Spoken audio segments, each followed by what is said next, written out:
මේක තමයි මම ජීවත් වෙන ගෙදර. මේක තමයි මම වැඩ කරන ඔෆිස් එක. මේක තමයි අපි සෙල්ලම් කරන පිට්ටනිය. මේක තමයි මම ඉගෙන ගන්න ඉස්කෝලේ.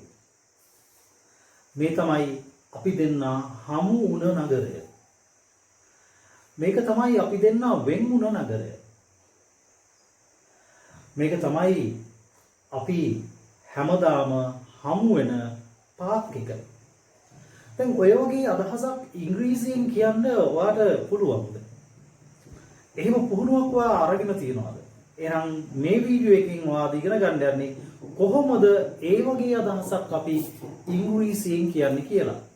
ඉතින් අපි වීඩියෝ එක මුල ඉඳලා අග වෙනකන් හොඳින් අවබෝධයෙන් නරඹලා මේ පාඩම හොඳට ඉගෙන ගමු.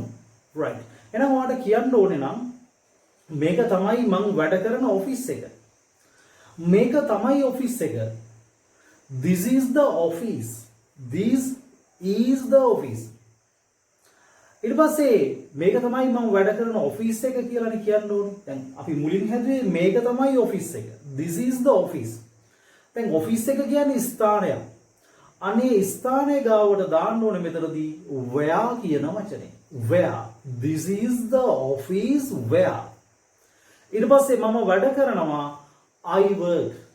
ඔන්න ඔය කොටස් තුනෙන් තමයි මේ අදහස අපි ප්‍රකාශ කරන්නේ කෙනෙකුට. මේක තමයි ඔෆිස් එක. This is the office. ඊට පස්සේ ඒකට එකතු කරනවා where කියන වචනේ. ඔෆිස් එක කියන්නේ ස්ථානයක් නිසා එතෙන්ට අපි එකතු කරනවා where කියන වචනේ. This is the office where මම වැඩ කරනවා I work.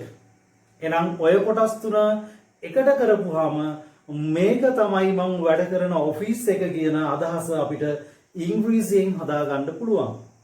එහෙනම් එන්නේ This is the office where I work.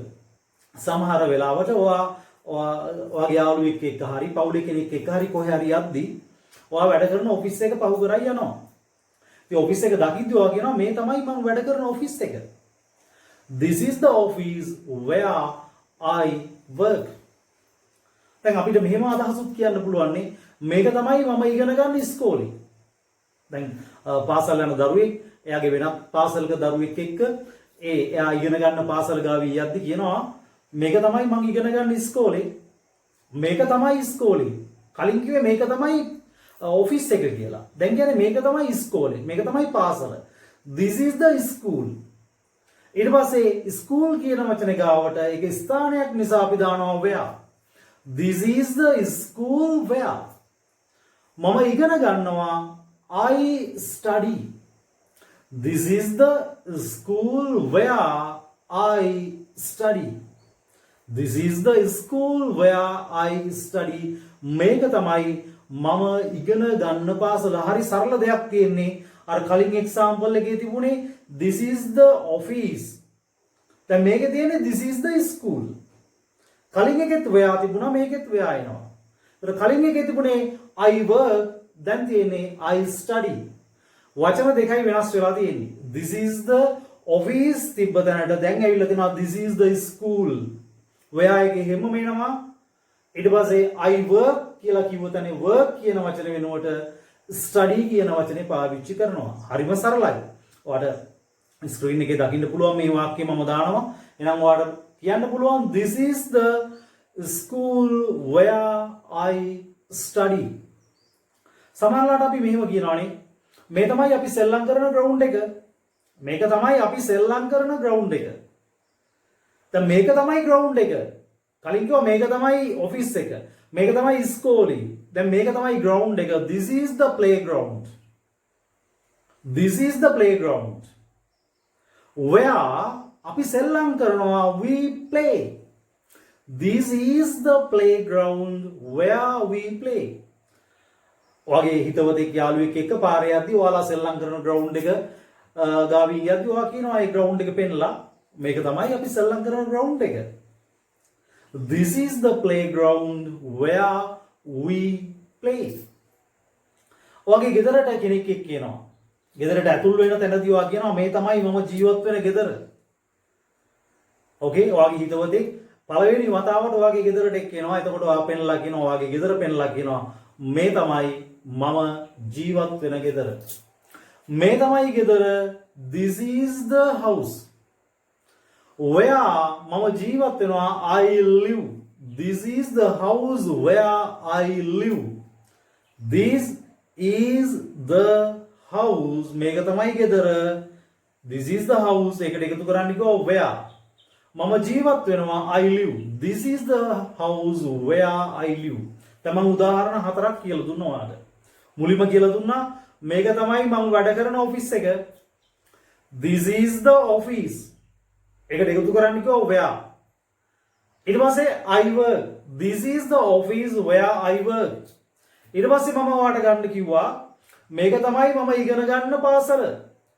හරිම සරල විදියට අර කොටස් තුන එකතු කරලා මම කියලා දුන්නා. This is the school. මේක තමයි ඉස්කෝලේ. This is the school where මම ඉගෙන ගන්නවා. I study. This is the school where I study. ඊට පස්සේ මම කිව්වා තුන්වෙනියට මේක තමයි අපි ඉස්සෙල්ලම් කරන පිට්ටනිය. This is the playground where we play. This is the playground where we play. හතරවෙනි example එක මම කිව්වේ මේක තමයි මම ජීවත් වෙන ගෙදර. This is the house where I live. This is the house where I live. සමහරවිට මෙහෙමත් කියනවනේ ආදරය කරපු කාලේ එහෙම මතක් වෙද්දි මේ තමයි ඔයයි මායි හමුුණ නගරය. This is the town. මේක තමයි නගරය. This is the town where මම සහ ඔබ හමු වුණ. Where I and you met. This is the town where I and you met. Met කියන්නේ හමු වුණා. This is the town where I and you met. මේ තමයි ඔයයි මායි හමු වුණ නගරය. මේ තමයි ඔයයි මායි වෙන් වුණ නගරය. This is the town where I and you parted. This is the town where I and you parted. Part කියන්නේ වෙන් වෙනවා. Parted වෙන් වුණා. This is the town where I and you parted. ඉතින් මේ විදිහේ අදහස් අපිට නිතරම කතා කරන්න එනවා. හැබැයි සමහර වෙලාවට සමහරුන්ට ලොකු ගැටලුවක් කොහොමද මේක කියන්නේ? කොහොමද මේ අදහස මම ඉංග්‍රීසි වලින් කියන්නේ කියන එක ගොඩක් අයට තියෙන ගැටලුවක්. ඉතින් දැන් මම ඔයාලට කියලා දුන්නා මේ ක්‍රම කොටස් තුනක් එකතු කරලා මේ විදිහේ අදහස් කියන්නේ කොහොමද කියලා. මම හිතනවා මේ ගැන ඔයාලට හොඳ අවබෝධයක් එන්න ඇති. අපි තව උදාහරණ ටිකක් කතා කරමු. දැන් සමහර වෙලාවට ඔයා මෙහෙමත් කියනවනේ. ඔයාගේ ගෙදරට යාළුවෙක් එක්ක ඇවිල්ලා ඔයාගේ ගෙදර ඔයාගේ රූම් එක පෙන්නනවා. එතකොට කියනවා මේ තමයි මං නිදා ගන්න කාමරේ. මේ තමයි මං නිදා ගන්න කාමරේ. This is the room. මේ තමයි කාමරේ. This is the room where I sleep. This is the room where I sleep. මේ තමයි මම නිදා ගන්න කාමරේ. This is the room where I sleep. මේක තමයි අපි පීනන වැව. This is the tank where we swim. This is the tank where we swim. මේ තමයි අපි පීනන වැව. Right. අපිට කියන්න පුළුවන් මේ තමයි ඔයයි මායි නැත්නම් වැඩ කරන site එක.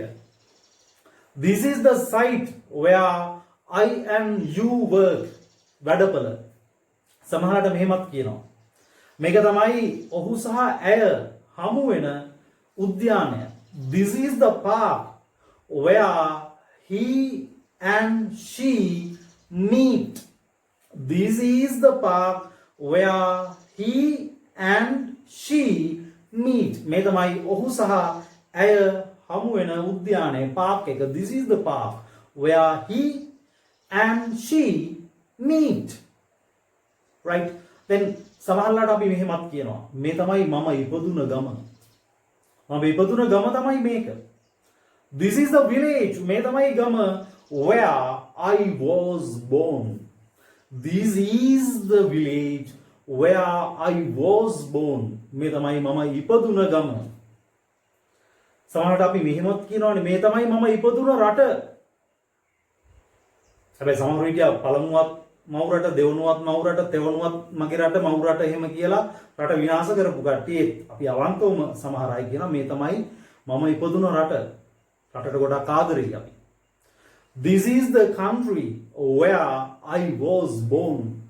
This is the country where I was born. ඉතින් මේකෙදි මම හරි සරල ක්‍රමයක් කියලා දුන්නේ this is වලින් පස්සේ the country, the house, the office, the school, the playground, the room. This is වලින් පස්සේ මේ වගේ කොටස් එකතු කරා. ඊට පස්සේ where කියන වචනේ පාවිච්චි කරා. ඒ where කියන වචනෙන් පස්සේ I meet, okay, එතකොට I was born, I study, I sleep, I work, okay, ඔය වගේ කොටස් එකතු කරා. මම තව එක සැරයක් මේ ටික පැහැදිලි කරලා දෙන්නම් ඔයාලට. හොඳින් අවබෝධ කරගන්න. ඒකයි මම කිව්වේ වීඩියෝ එක මුල ඉඳලා අග වෙනකන් හොඳට ප්‍රැක්ටිස් කරන්න. මම මේ එකම වාක්‍ය දෙතුන් පාරක් කියලා දෙන්න ඔයාලට හොඳ අවබෝධයක් ලබා ගන්න. අපි ආයෙ ටිකක් බලමු කොහොමද මේ දේවල් හැදුවේ කියලා. එහෙනම් මුලින්ම මම කිව්වා මේ තමයි මම වැඩ කරන ඔෆිස් එක. This is the office where I work.